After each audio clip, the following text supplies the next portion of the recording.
Boyd calls situations like this situations of moral conflict. There is something deeply moral about it, because what we're trying to do is develop a set of virtues within ourselves and prevent our adversary from developing those same virtues. Often virtue ethicists think in terms of virtue as something that's good for everybody, and ideally would like for everybody to be virtuous. But Boyd says, well, be careful about that. We're talking here about situations of pure competition, of conflict, where one person's gain is another person's loss.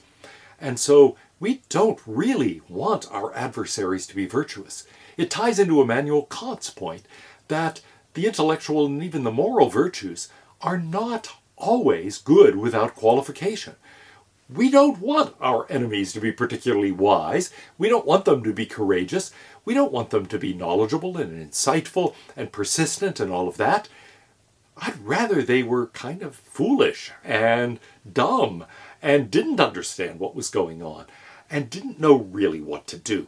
I want them to be people who lack practical wisdom, who lack perspicacity, who lack persistence. And so that in effect is what Boyd is saying. Look, make yourself virtuous, but at least in interactions with you, try to undermine the virtues of your enemy. They aren't good without qualification. In this situation, at least from your point of view, they're a bad thing. Try to disrupt them. So what virtues are we talking about? Well, one of the most important is moral strength. Moral strength, Boyd says, is the mental capacity to overcome menace, uncertainty, and mistrust. In other words, to overcome the kinds of dangers involved in a VUCA environment, to try to have ways internally of having the strength to deal with volatility, to deal with uncertainty, to deal with complexities, and to deal with ambiguity. Recognize that, yes, you're in a world you don't understand, and there's a lot that's puzzling about it. Find ways of steeling yourself and convince yourself, give yourself the confidence that you can thrive, you can win in a world you don't understand. What is moral victory here? Well, it's a triumph of courage, of confidence, of a kind of spirit, of esprit de corps over, well, those negative VUCA elements, over fear, over anxiety, over alienation. There is going to be a lot in the environment that is going to be confusing, that is going to rapidly change. It will be uncertain. It will be ambiguous. It will leave you puzzled. Moral strength is the ability to act despite that, take the initiative despite that, learn how to thrive in such a world. And a moral victory is being able to do that, maintaining your courage, maintaining the initiative in the face of all of that. Moral weakness is a matter of letting that defeat you. A moral defeat is really a question of allowing yourself to be overcome by the fear, the confusion, the menace. It is the triumph of fear, anxiety, alienation that keeps you from pursuing your goals, keeps you from therefore attaining your goals. So what are important moral values in these situations of conflict? It is a moral conflict because there really are moral values and moral virtues that are important here. One of them is courage. One of them is confidence, the ability to conquer that kind of fear, sense of menace, of anxiety, and take the initiative anyway.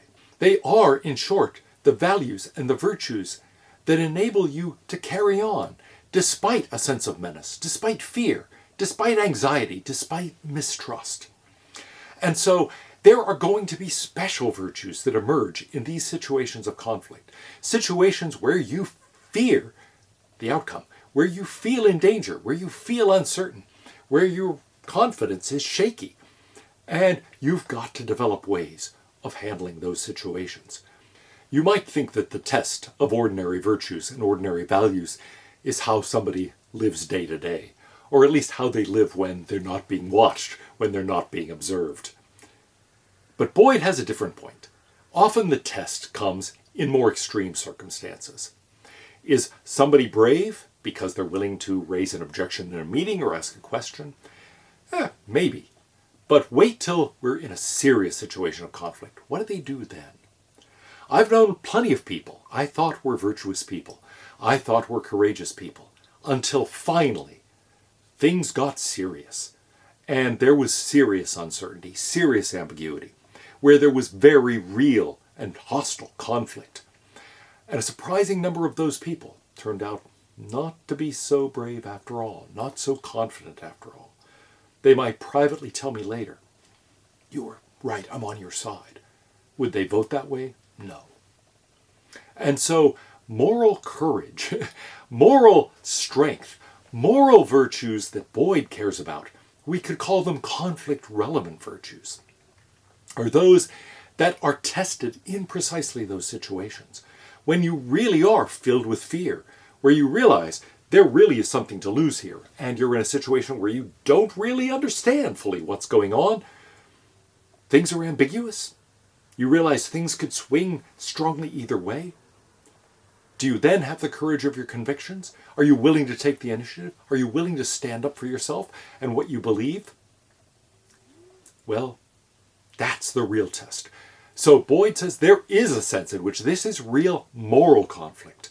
And it's a test of virtues that's a more extreme test than the kind of everyday life test that we often think about in ethics. This is a question of what you do when the chips are down, when everything is on the line.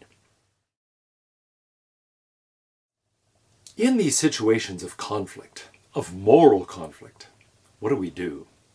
Well, the essence of moral conflict, Boyd says, is to try to maintain your own moral strength, your own virtues and values, despite this VUCA environment, despite the volatility, the uncertainty, the mistrust, the ambiguity of the situation, but to disrupt those of your adversary. You want to make them give in to the uncertainty, to the ambiguity, to the mistrust, to the fear, to the anxiety, the sense of alienation, while resisting those temptations yourself. That's the essence of moral conflict. So in short, this kind of conflict isn't really fought on the battlefield. It isn't really fought in the boardroom. It isn't really fought in the courtroom. It's something that is fought, you might say, in those private moments. Apart from that, where people steel themselves to continue the fight or lose the will to fight and give up. So what we want to do, in short, is to create a sense of danger, of uncertainty, of ambiguity, of mistrust in your adversary. How do you do that? Well, divide and conquer. You've got to create tension, create conflict on the other side. You want to generate multiple non-cooperative centers of gravity on the other side, as he puts it. You want to make sure that they are divided, that they are split, that they are not unified around a central vision. Make them face ambiguity in a way that makes them disagree, that creates tension on the other side. So your aim is to destroy the moral bonds that permit an organic whole to exist. You've got to destroy the bonds between the people on the other side. Disrupt them as a unit. But to protect yourself against those tactics being used against you, you need to develop certain virtues in yourself. Not just confidence, not just courage, but also initiative, adaptability. After all, you've got to do that OODA loop faster than they are. So you need to adapt quickly to new situations. You've got to be open to new information, willing to act despite the uncertainty. You also want to create harmony on your side. Make sure that your people are well accustomed to working together. Make sure they work together as a team. Create a sense of cooperation and trust on your side, while trying to disrupt that sense of cooperation and trust on the other side. We want to diminish our enemy's freedom of action while enhancing our own. So we've got to improve our own ability to recognize situations and to take advantage of opportunities while denying our opponent the opportunity to do the same. Now this is going to mean centralizing certain things about what we do. We want to make sure our side is unified around the same aims, that we're unified around the same broad strategies, that we are unified with respect to our willingness to cooperate, our commitment to our cause. However, we also want to decentralize authority to allow people on the ground to react quickly to changing situations, to the changing environment, to, in short, cycle through the OODA loop quickly. And we want them to be able to be highly adaptable to the situations that they find.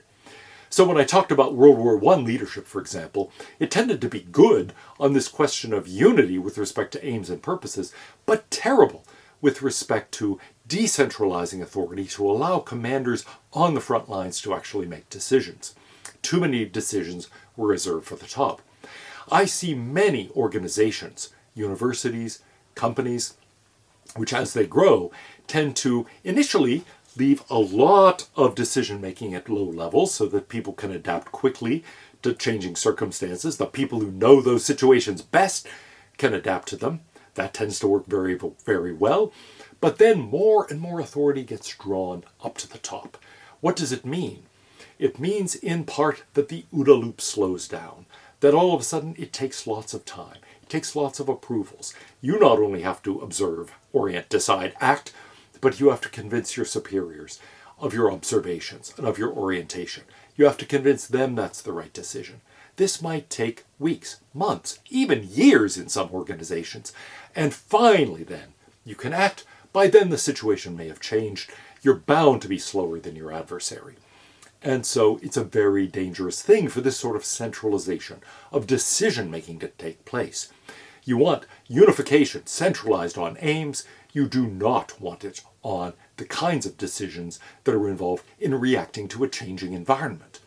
So your goal, as Boyd puts it, is to observe, orient, decide, act more inconspicuously, more quickly, and with more irregularity as a basis to keep or gain the initiative, as well as to shape and shift the main effort, to repeatedly and unexpectedly penetrate vulnerabilities and weaknesses exposed by that effort, or other efforts that tie up, divert, or drain away adversary attention and strength elsewhere. So do that odd and unpredictable thing, to divert attention elsewhere while you're achieving your aims over here. Distract your enemy with something over here that doesn't make any difference. He outlined some grand tactics. We want to operate inside our adversary's OODA loop. We want to get inside their mind in such a way that we create this tangle of threatening events, efforts, repeatedly generate mismatches between their own concepts and what's really happening. And we want to disrupt, in other words, their ability to anticipate what's going on, to understand what's going on. We've got to enmesh them in an amorphous, menacing, and unpredictable world. In other words, we want, from their point of view, the world to look as VUCA as possible, as volatile as possible, as uncertain as possible, as ambiguous, as complex as possible.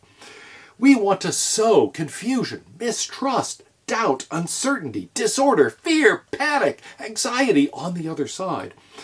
We want to fold them back inside themselves, make them unable to act. Do that as much as possible. Push them beyond their mental, physical, emotional capacity, moral capacity in the end, to adapt, so that they can't figure out what we're up to. They can't focus their efforts on achieving their aims. They cannot accomplish their strategic objectives. So in short, we want to confuse the enemy. We want to do the least expected thing, move on the paths of least resistance, taking advantage of opportunities where we find them, and limit the freedom of our adversary while exploiting our own freedom to seize those opportunities. As Boyd puts it, we want to penetrate our adversary's moral, mental, physical being to dissolve his moral fiber, disorient his mental images, disrupt his operations, overload his system, as well as subvert, shatter, seize, otherwise subdue those moral, mental, physical bastions, connections, or activities that he depends upon, in order to destroy internal harmony, produce paralysis, and collapse the adversary's will to resist. The aim is to render the adversary powerless by denying him the opportunity to cope with unfolding circumstances. Well, a lot of that is pretty negative, and you might think, wow, that's powerful stuff, but is this something that really belongs in an ethics course? Well, yes.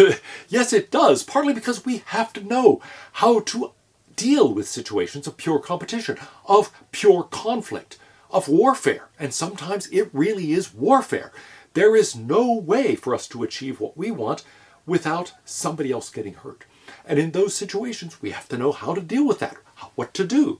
Here's the way to win. We want to develop our own moral virtues and to disrupt those of our adversary. Now, it is not strictly just negative, though. We want to slow down, ideally stop their OODA loop. We want to speed up our own. And there are important positive virtues that are involved in that.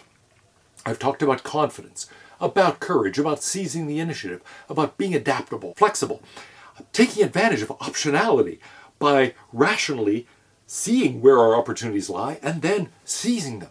But there's more to it than that.